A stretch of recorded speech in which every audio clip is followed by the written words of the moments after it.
Halo kawan-kawan semuanya, kembali lagi bersama saya Kelvin di Canda Film. Kembali saya akan membahas alur cerita sebuah film drama yang merupakan hasil karya anak Indonesia sendiri dengan judul Selesai. Film yang dirilis pada Agustus 2021 ini disutradarai oleh Dr. Tompi dengan 7 orang pemeran saja dan menggunakan adegan-adegan yang lebih berani dalam dunia perfilman, lebih khususnya film percintaan di Indonesia. Namun, ada banyak pelajaran yang dapat kita petik dalam film yang berdurasi 1 jam 20 menit ini, terlebih bagi para penonton yang sudah berkeluarga. Film ini menceritakan upaya seorang perempuan bernama Ayu yang berusaha untuk meninggalkan suaminya Broto setelah perselingkuhan Broto diketahui oleh dia sendiri. Namun, demi menjaga perasaan ibu mertuanya, Ayu harus tetap memaksakan dirinya untuk tinggal bersama suaminya, walaupun dirundung penyiksaan batin. Dan pada akhir film, terbongkar semua rahasia-rahasia, ternyata yang telah lama dipendam oleh masing-masing pemeran dalam film ini. Iya, buktinya tuh. Bagaimanakah alur ceritanya? Mari kita simak sama-sama.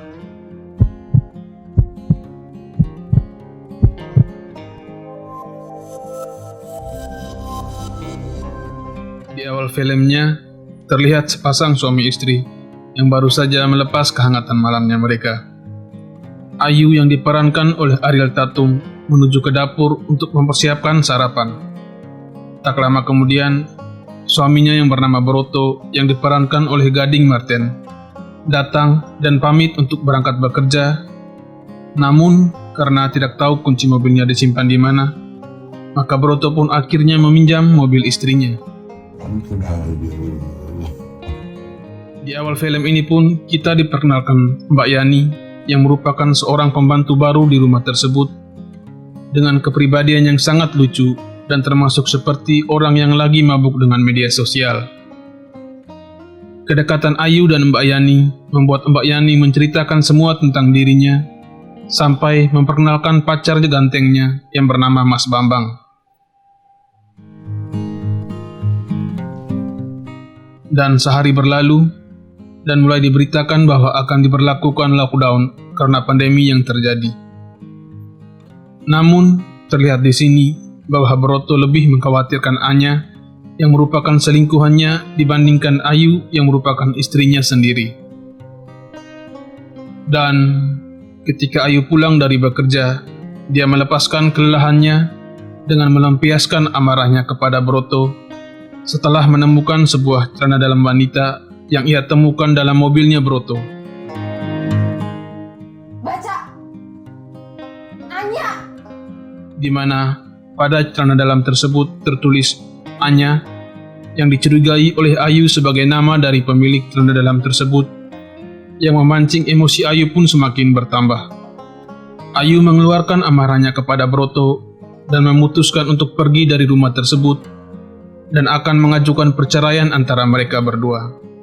Aku cuma bertahan di hubungan ini karena aku sayang banget sama ibu kamu. Aku udah gak cinta sama kamu, Broto. Sebenarnya, Ayu sudah lama mengetahui perselingkuhan Broto dengan Anya, di mana sudah 3 kali terbongkar dan sudah terus diperingatkan oleh Ayu untuk menghentikan perselingkuhan tersebut. Ayu tetap bersabar hanya karena tidak ingin menyakiti hati ibu mertuanya. Namun, Broto tidak mau mengakui kesalahannya dan tetap membantah bahwa dia tidak berselingkuh dan celana dalam yang ditemukan itu hanyalah sebuah produk dari perusahaannya yang akan dipromosikan. Sebelum kali juga kamu gak pernah masalah, kan saya berkantor. Keadaannya begitu tegang dan emosional antara Ayu dan Broto pun tiba-tiba lenyap ditelan oleh kehadiran Ibu Sri yang merupakan ibunya Broto. Assalamualaikum. Waalaikumsalam. Ibu Sri datang tanpa memberitahu mereka dan untuk melepaskan kerinduan bersama anak dan menantunya sambil mengatakan bahwa ia ingin menggendong seorang cucu secepat mungkin. Ibu kapan dong dikasih cucu? Ibu kan udah pengen punya cucu. Saking pengennya, Ibu Sri bahkan mengajarkan kepada Broto dan Ayu tentang cara dan posisi yang tepat untuk bercinta sambil menikmati tidur malam yang indah sebagai sepasang suami istri. Bertepatan dengan lockdown yang diberlakukan, maka Ibu Sri pun harus tinggal agak lama bersama mereka, di mana keberadaan mertuanya membuat Ayu merasa semakin tertekan karena harus terus-menerus tinggal bersama seorang suami yang tetap berselingkuh dan tidak mau mengaku bersalah walaupun semuanya sudah terbukti. Semuanya tersebut terungkap pada senyum paksa yang ditunjukkan oleh Ayu kepada mertuanya.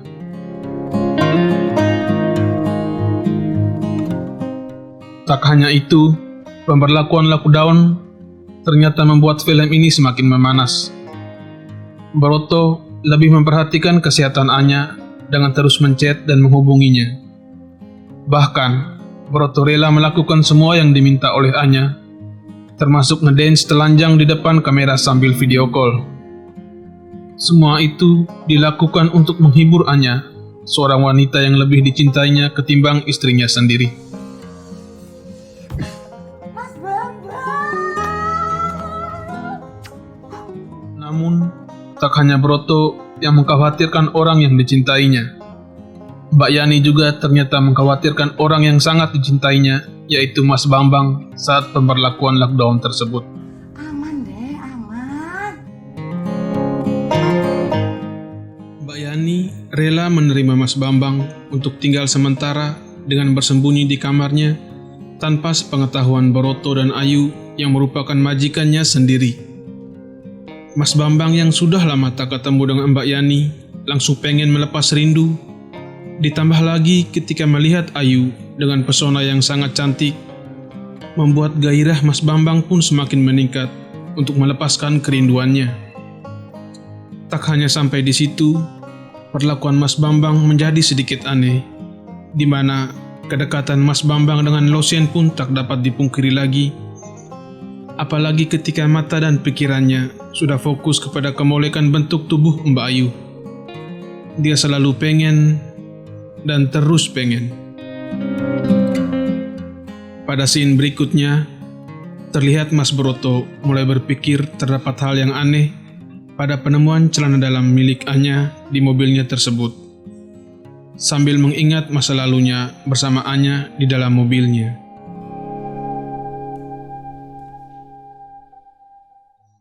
Setelah itu, Broto pun langsung menghubungi Anya dan menanyakan celana dalam yang ditemukan tersebut. Pertanyaan tersebut membuat Anya pun menjadi bingung dan membantah hal tersebut. Bahkan, tak segan-segan Anya mengakui bahwa dia sendiri jarang memakai celana dalam dan tak mungkin menulis nama pada celana dalamnya tersebut.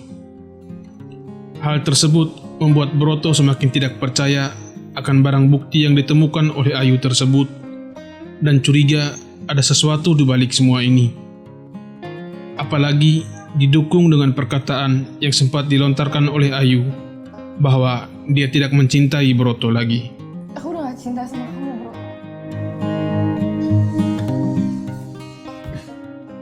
Akhirnya, Broto memutuskan untuk meminta bantuan seorang temannya untuk melacak nomor yang digunakan oleh Ayu untuk mengetahui nomor yang sering dihubungi oleh Ayu. Dan akhirnya ketahuan bahwa ada nomor yang paling sering dihubungi oleh Ayu. Dengar gak? Hal tersebut pun membuat amarah Broto tiba-tiba meledak dan langsung menyalahkan Ayu bahwa Ayu yang sebenarnya menyelingkuhi dia terlebih dahulu yang menyebabkan dia pun selingkuh. Karena diselingkuhi adalah karma dari menyelingkuhi. Aku udah curiga loh. Tetapi yang tak diketahui oleh Broto adalah nomor yang dimaksud oleh temannya dan sering dihubungi oleh Ayu tersebut adalah nomor suaminya, yaitu nomor Broto sendiri. Hal itu pun memaksa Broto untuk menenggelamkan amarahnya dengan sedikit rasa malu di hadapan istrinya sendiri. Kepribadian Broto yang tidak mau kalah dan tidak mau disalahkan membuatnya untuk terus melacak nomor yang digunakan oleh Ayu. Dan pada akhirnya, kebohongan Ayu pun diketahui oleh Broto atas bantuan temannya, di mana terbongkar bahwa Ayu menggunakan 2 nomor. Nomor yang pertama digunakan untuk menghubungi Broto, dan nomor yang kedua digunakan untuk menghubungi laki-laki lain yang membuatnya merasa lebih nyaman. Dan laki-laki itu adalah Dimas, yang tak lain adalah adik kandung dari Broto sendiri.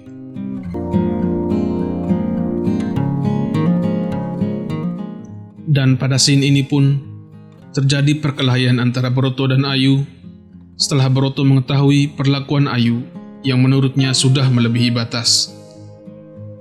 Di sini terbongkar semua rahasia Ayu yang sengaja meletakkan celana dalam bertuliskan nama Anya di mobil Broto untuk menyalahkan Broto. Selain itu, Ayu melakukan hal tersebut untuk melepaskan diri dari Broto dan mau untuk hidup bersama dengan Dimas yang sudah menjadi tempatnya bercerita semua keluh kesahnya selama ini dan membuat Ayu menemukan tempat yang lebih memberikan kenyamanan kepadanya. Broto terus menyalahkan Ayu supaya perselingkuhannya dengan Anya tidak diketahui oleh orang lain, termasuk ibunya sendiri. Namun, yang tidak disadari oleh Broto, semua rahasia terkait perselingkuhannya dengan Anya dan rahasia kedekatan antara Ayu dan Dimas ternyata sudah lama diketahui oleh ibunya sendiri. Yani, kesini ya. Siap, Bu. Selain itu, Mbak Yani adalah seorang pembantu yang dibayar oleh Ibu Sri untuk memata-matai Broto dan Ayu. Dan semuanya itu tidak dapat dibantah oleh Broto dan Ayu sebagai pembelaan diri, karena semuanya sudah terdapat dalam rekaman.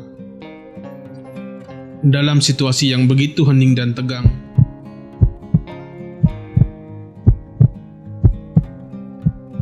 hilang seketika ketika Anya tiba-tiba masuk ke rumah dan mengatakan bahwa dia telah mengandung anak dari Mas Broto. Positif hamil. Dan selesailah masalah tersebut.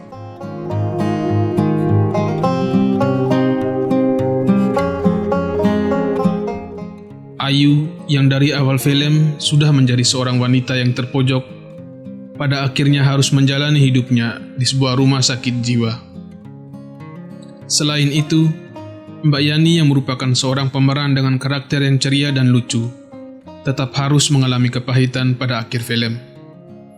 Karena ia telah ditipu oleh Mas Bambang, yang ternyata telah pergi membawa kabur semua uang yang telah ditabungnya dari awal. Dan ternyata Mbak Yani hanyalah selingkuhan dari Mas Bambang.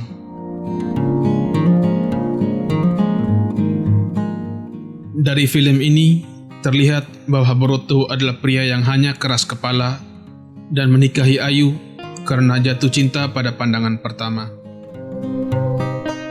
Dan langsung berpacaran dan melanjut ke pernikahan, padahal belum terlalu saling mengenal kepribadian satu sama lain. Hal ini yang membuat hubungan mereka pun akan cepat renggang bila tersenggol sebuah masalah kecil. Dan Ayu adalah seorang wanita yang sabar dan tabah dalam menjalani kehidupannya walau penuh dengan tekanan batin. Kesengsaraan itulah yang akhirnya membuat dia berpaling dan berpikir untuk melepaskan Broto dan ingin dinikahi oleh Dimas. Karena Dimas adalah orang yang lebih membuatnya merasakan kenyamanan.